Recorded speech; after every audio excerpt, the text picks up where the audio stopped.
আমার বোন নাজমাকে যখন ধর্ষণ করে হত্যা করা হয়, অমানসিক নির্যাতন চালিয়ে হত্যা করা হয়, তখন কাটাতারের ওপারে থাকা আমার ভাই বোনেরা কেন চুপ থাকে?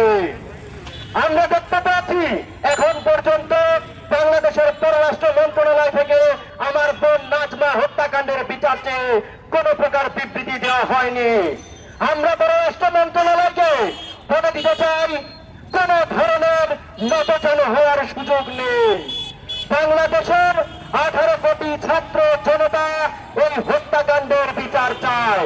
অন্তর্বর্তীকালীন সরকারের পররাষ্ট্র উপদেষ্টাকে স্পষ্ট ভাষায় বলে দিতে চাই, আমার বোন নাজমা হত্যাকাণ্ডের যদি বিচার নিশ্চিত তারা যদি কোনো প্রকার বিবৃতি না দেয়, ভারতীয় হাই কমিশনারকে ডেকে চাপ প্রয়োগ না করে, তাহলে কিন্তু বাংলার ছাত্র জনতা বসে থাকবে না।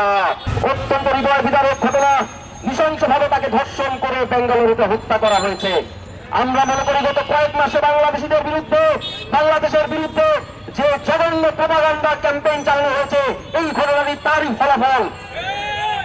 আমরা বলতে চাই, ভারতের বর্তমান শাসক গোষ্ঠী, কায়েমি স্বার্থান্বেষী এলিট মহল, তারা মানবতা বিরোধী, তারা নারী বিরোধী, তারা উগ্র জাতীয়তাবাদী।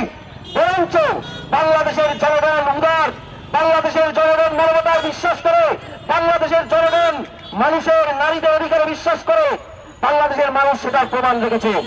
ভারতে আগস্টে মৌমিতার ধর্ষণের পরে বাংলাদেশের মানুষ 5ই আগস্টের অভ্যুত্থানের পরে যখন ভারতীয় আধিপত্যবাদকে আমরা সাম্প্রতিক সময় উৎখাত করেছি, তারপরে বাংলাদেশের মানুষ মৌমিতার পক্ষে রাস্তায় দাঁড়িয়েছে।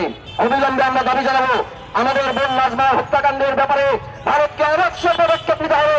বাংলাদেশের পররাষ্ট্র মন্ত্রণালয়কে অবিলম্বে ভারতীয় হাই কমিশনারকে তলব করে এই ব্যাপারে ভারত সরকার কি পদক্ষেপ নিয়েছে সেটি জানতে চাইতে হবে। আমরা তীক্ষ্ণ নজর রাখছি, 5ই আগস্ট পরবর্তী সময়ে বাংলাদেশে কোনো প্রকার নতজানু পররাষ্ট্রনীতি চলবে না। আমরা আমাদের লড়াই চালিয়ে যাব।